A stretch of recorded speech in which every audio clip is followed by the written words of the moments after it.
வணக்கம். நான் உங்கள் Athira. Welcome to Athira audio books. ராதையை கண்டு கொண்ட கண்ணன் சீசன் 3 சாப்டர் 48 என்ன நடந்ததுன்னு பார்க்கலாமா? கவின் யாதவ் அன்று பக்கத்து மாநிலத்தின் முதலமைச்சரும் அவரது மனைவியும் ஷில்லாங் வந்திருந்ததனால் அரசின் முக்கிய விருந்தினராக அவர்களை பார்த்து கொள்ளும் வேளையில் சற்று பிஸியாகத்தான் இருந்தான். சாருலதாவும் அவனுடனேயே இருக்க வேண்டியதாயிற்று. பெண்கள் இருவரும் ஒருபுறம் பேசிக்கொண்டிருக்க, முதலமைச்சர்கள் இருவரும் அவரவர் மாநிலத்தின் பெருமைகளை பற்றி பேசிக்கொண்டிருந்தனர். எல்லாம் சரியாகத்தான் போய்கொண்டிருந்தது. ஆனால் கவின் யாதவ் எதிர்பாராத சமயம் ஒரு பாதுகாவலன் அவன் அருகில் வந்து காதில் ஏதோ கிசுகிசுத்தான். கவின் முகம் ஒரு நிமிடம் மாறினாலும் அடுத்த நிமிடம் எதுவும் நடக்காதது போல் சாதாரணமாக செயல்பட்டான்.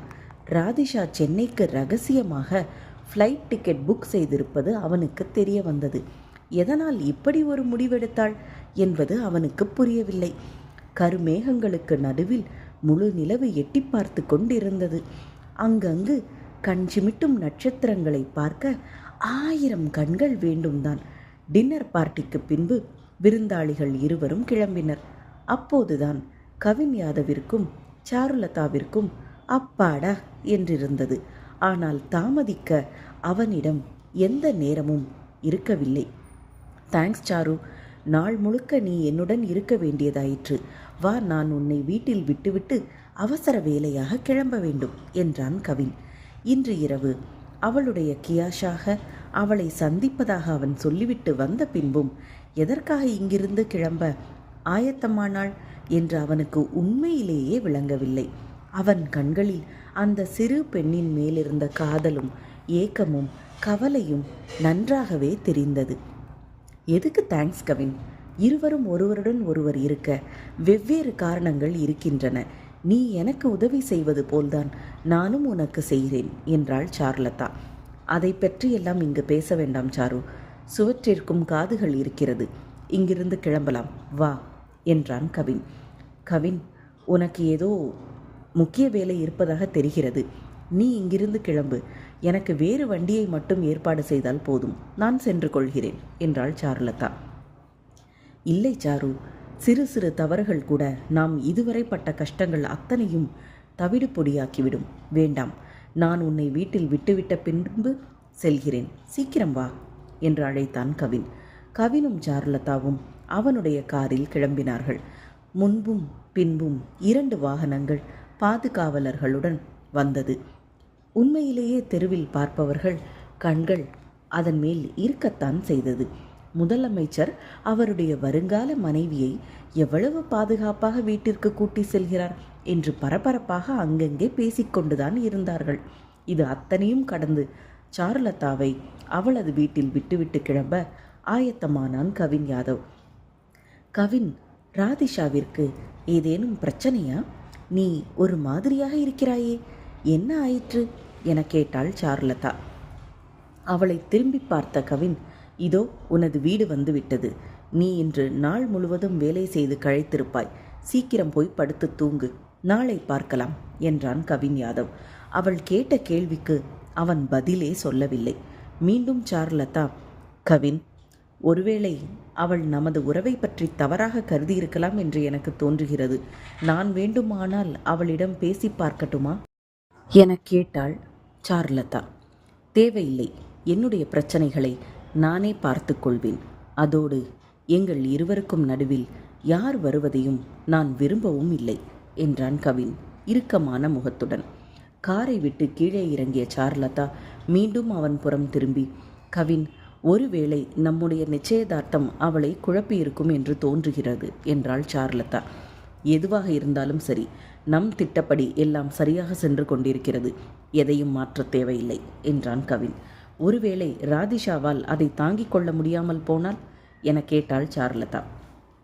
நிச்சயம் அவள் என்னை புரிந்து கொள்வாள்.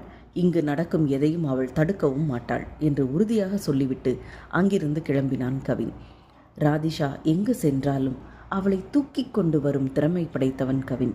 அவள் ஷில்லாங் வந்து கொஞ்ச நாட்கள்தான் ஆனது என்றாலும் கவின் யாதவின் கவனம் அவளால் சிதறத்தான் செய்தது. சிஎம் சார், கெஸ்ட் ஹவுஸ்க்கு நேராக செல்லட்டுமா என கேட்டான் டிரைவர். இல்லை, வீட்டிற்கு சென்று உடைகளை மாற்றிவிட்டு தான் செல்ல வேண்டும் என்றான் கவின். ஆம், அவனுக்கு சற்று மேக்கப் போட வேண்டுமே, அப்போதுதானே ராதிஷா அவனை நேராக பார்த்தாலும் அடையாளம் கண்டு கொள்ள முடியாது என்று யோசித்தான் கவின். கார் அவனது வீட்டை நோக்கி பறந்து கொண்டிருந்தது.